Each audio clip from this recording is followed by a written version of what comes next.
My people, what happened on live television today is something that has got everybody talking. The Minister of Works, Dave Umahi, and Arise TV presenter, Rufai Oseni, clashed in a heated argument during an interview that was supposed to be about accountability and transparency. What was meant to be a normal conversation turned into a fiery exchange, and Nigerians are still buzzing about it. As you are listening right now, please don't forget to like this video and subscribe to this channel, because I promise you this gist will keep you glued from beginning to end.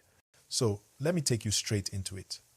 Rufai Oseni, who is known for asking very strong and bold questions, decided to press the minister about how Nigeria's money is being spent, especially on major projects like the Lagos-Calabar Coastal Highway and other road works that the federal government has been bragging about. You know, Nigerians have been complaining about money being spent left and right, yet the results are not always visible. People want to know, where is all the money going? And that was the spirit of Rufai's questioning. He wanted Umahi to give Nigerians a clear explanation.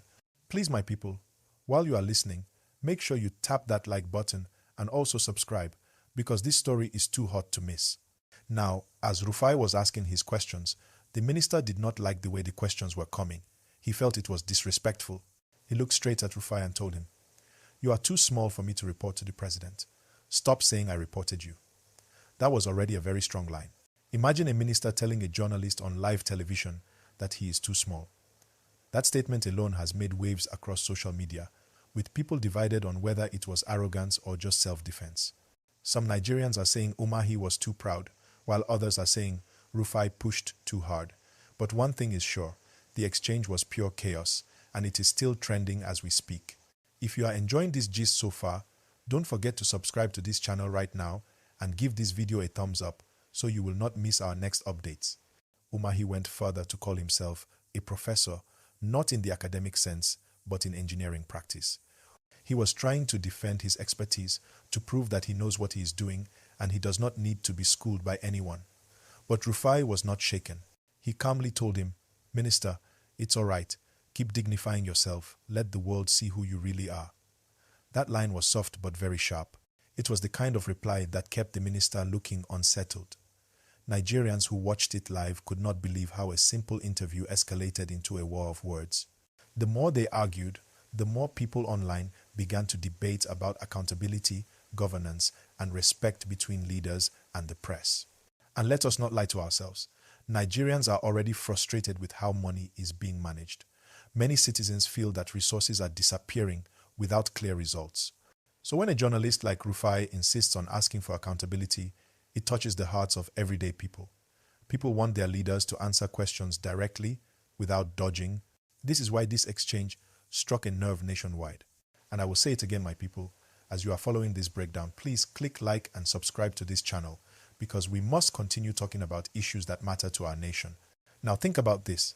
If a minister cannot sit calmly and answer straight questions about how money is spent, then what hope do citizens have for real transparency? Nigerians pay attention when officials are being questioned on live TV, because that is the closest many citizens get to seeing power held accountable. Umahi's reaction, calling Rufai too small, has opened a debate on whether government officials respect the role of the media. The media is supposed to be the watchdog of the people, asking questions and holding leaders responsible. If a minister reacts with pride, it might mean there are deeper issues in how they view accountability. Once again, please don't forget, if you are enjoying this gist, like this video and subscribe to the channel. That way, you will always stay updated whenever new stories drop.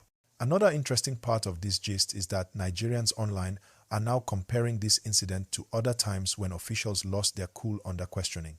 We have seen it before. A journalist asks about money, about contracts, about public projects, and instead of getting clear answers, the official becomes angry. Some people are now saying this shows a pattern in how our leaders respond when pressed. Instead of explaining, they attack the messenger. What does this mean for democracy? It means Nigerians need to keep pushing for accountability. Leaders must remember that they are public servants. They are there to serve the people, not to act like they are above questions. And please, my people, before I go deeper into this gist, kindly give this video a thumbs up and subscribe now, because what I am about to say will shock you. Alright, my people, let's continue this hot gist. Remember to like this video and subscribe right now, because what happened between Rufai Oseni and Minister Umahi is not just entertainment, it is also a reflection of what is going on in our country today. The way this interview turned into chaos is exactly the way many Nigerians feel when they ask questions and get no answers. After that moment where Umahi told Rufai he was too small. Quite long. So at first, Minister, after you had gone to report me in front of President Tinubu and said all sorts, anyway, I am not beholden to you. My job is accountability. You are too small for me to report you to the president. No, but they are empirical. You are too small Minister, for me to Minister, let me speak. Minister, let me speak. I have empirical evidence. The world watched it on the commissioner of the project when you mentioned the questions I asked you to the president. That was reporting me to the president officially. The world watches, so you don't need to dilly-dally about the empirical facts. I don't talk without facts, Minister. You know, when I have my facts, I talk. And I insist on my question when I ask on cost.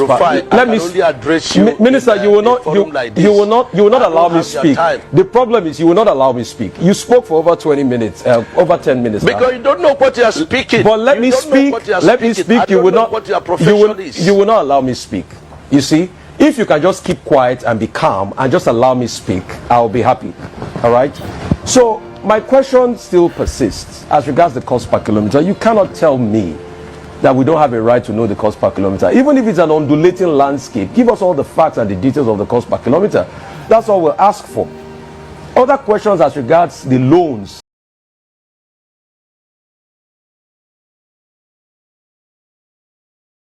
The studio tension could be felt even through the screen. Imagine, people watching from their homes were holding their breath, waiting to see how it would end. But Rufai kept his composure. He did not shout, he did not insult, he just kept pushing calmly with those accountability questions. That is what really impressed many Nigerians. They said, yes, this is how journalists should act. Hold power accountable, do not back down, and let the truth be told.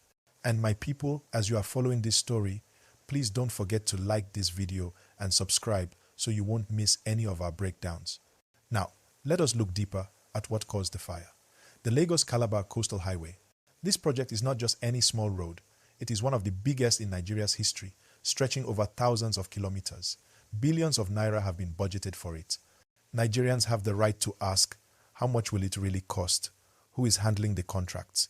Will it be finished or will it be abandoned halfway like so many projects before it?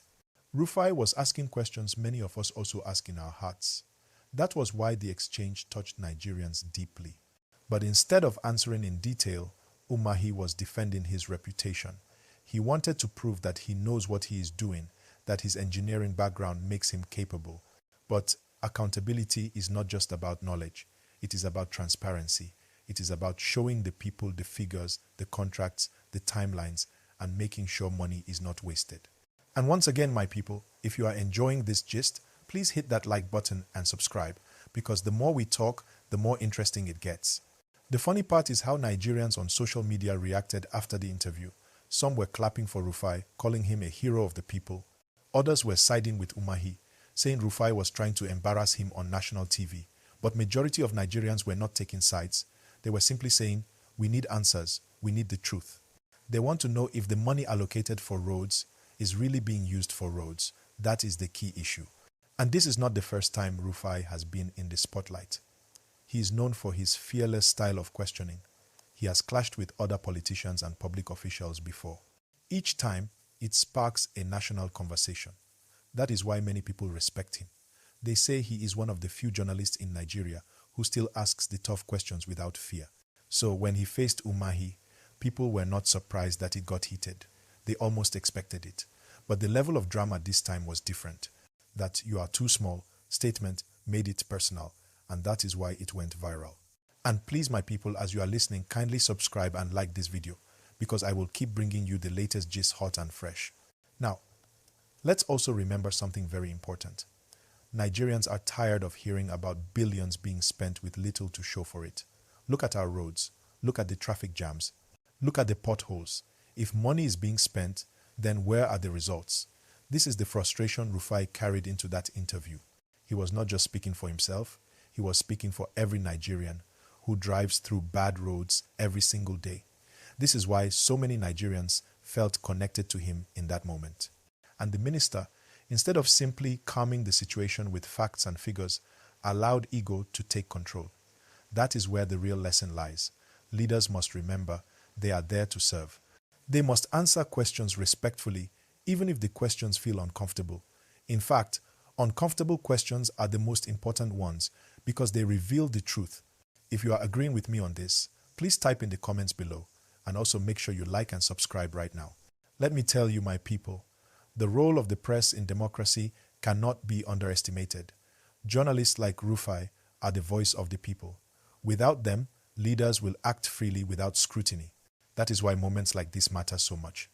They remind us that the media must stay bold and leaders must stay accountable. If one minister can get so upset on live TV just by being asked about money, what does that say about how transparent things are behind the scenes? These are the questions Nigerians must not stop asking.